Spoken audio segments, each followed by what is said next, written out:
Cotard, the walking corpse delusion, where you believe you're dead and don't exist anymore. Some people with Cotard even show up at hospitals, insisting they be taken to the morgue where they belong, or ask for death certificates because they're already dead. You're certain that your organs are rotting inside, so you could be walking around, talking normally, but in your head, you're a corpse on autopilot. Obviously, if you're dead, you stop eating food, ignore pain, and refuse help because dead people don't need treatment. Cotard delusions happen in severely depressed patients. It can be difficult to treat with antidepressants, and some patients need electroconvulsive therapy, or ECT. Koro, the shrinking penis delusion, is where you believe that your penis is shrinking and retracting into your abdomen. If you're a woman, you believe that your nipples are retracting and your breasts are disappearing. This is despite no evidence of change to your genitalia when a doctor examines you, or when photos and measurements don't actually change over time. What makes it terrifying is the panic that comes with it. People can be absolutely convinced that once everything disappears, they'll die, or lose their gender, or become somehow empty. Your brain treats it like an emergency, so you start checking, measuring, and scanning your body for proof over and over, sometimes using string, rulers, mirrors, or even ropes to hold the genitals placed. In some mass Koro epidemics in parts of Asia, groups of people have all panicked at once, believing their genitals were shrinking due to curses, polluted air, or contamination, and clinics have been flooded with terrified patients. Treatment focuses on calming the panic, explaining the condition, sometimes using medication for anxiety or psychosis, and gently breaking the cycle of checking and reassurance that keeps the fear alive.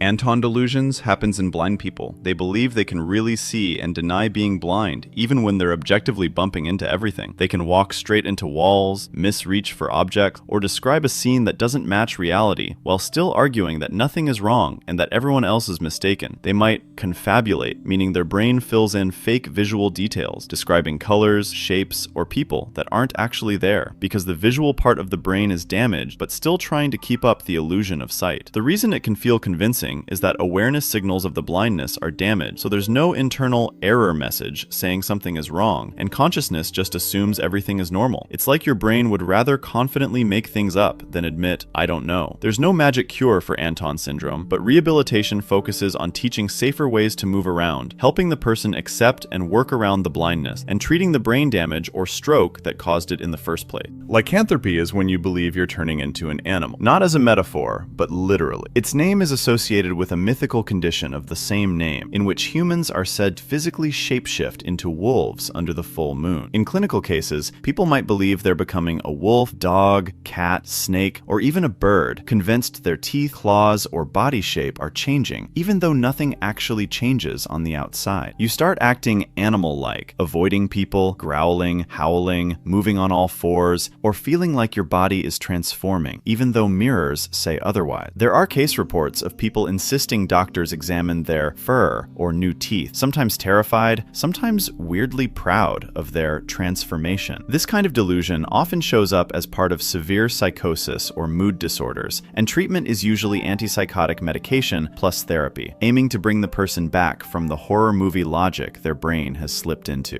Capgras is when you believe someone close to you has been replaced by an impostor. Same face, same voice, wrong person. You look at your partner, your parent, or your child, and you're sure it's a perfect copy, a double, a robot, a clone, or an actor hired to play them. You may test your loved ones, ask trick questions, watch for tiny slips, accuse them of lying, or avoid them entirely because they feel off, like a stranger wearing your partner's skin. The recognition system in your brain works. You know what their face looks like, but the normal feeling of familiarity doesn't kick in, so your mind invents a story to explain that emotional disconnect. This isn't really them. This can make home life terrifying and dangerous, because fear plus paranoia can turn into aggression toward the supposed imposter. Treatment tries to stabilize the underlying cause, which might be schizophrenia, dementia, or brain injury, and sometimes uses strategies like focusing on voice or behavior instead of faces to help reconnect that sense of familiarity.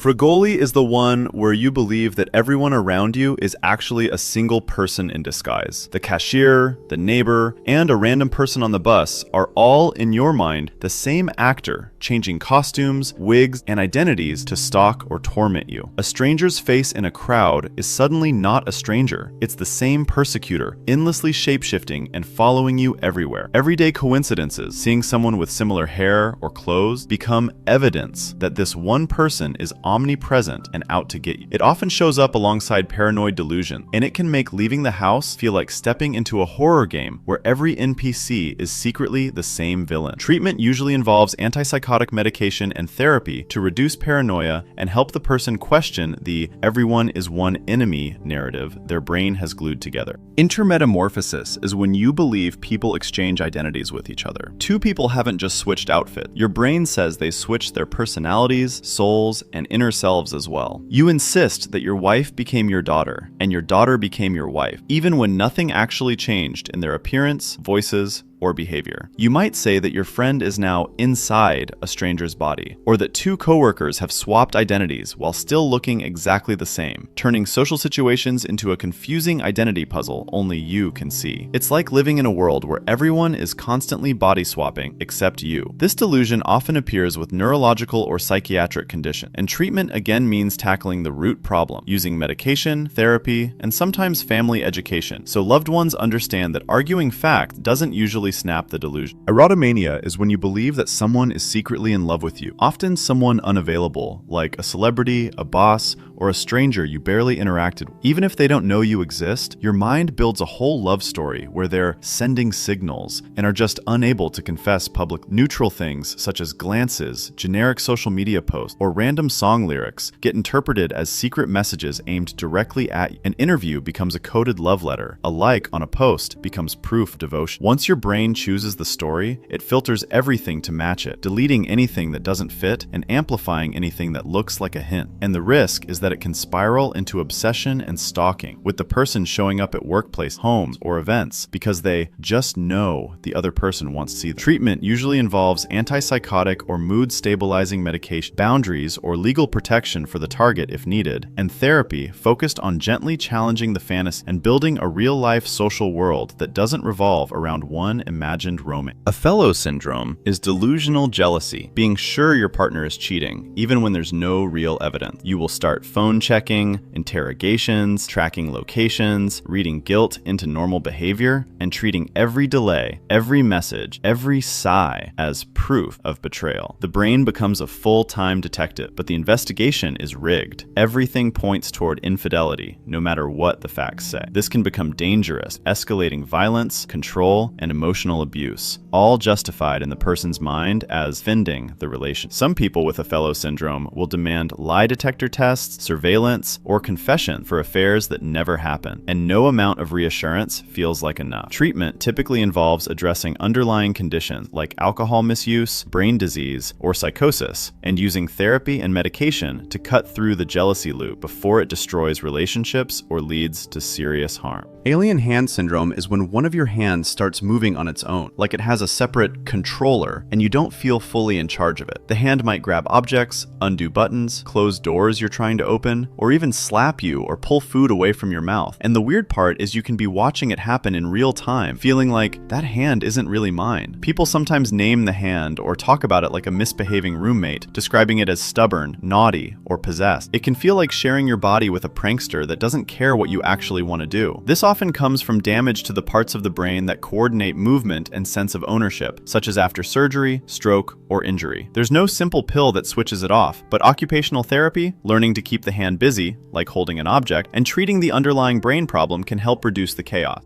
Subscribe for more.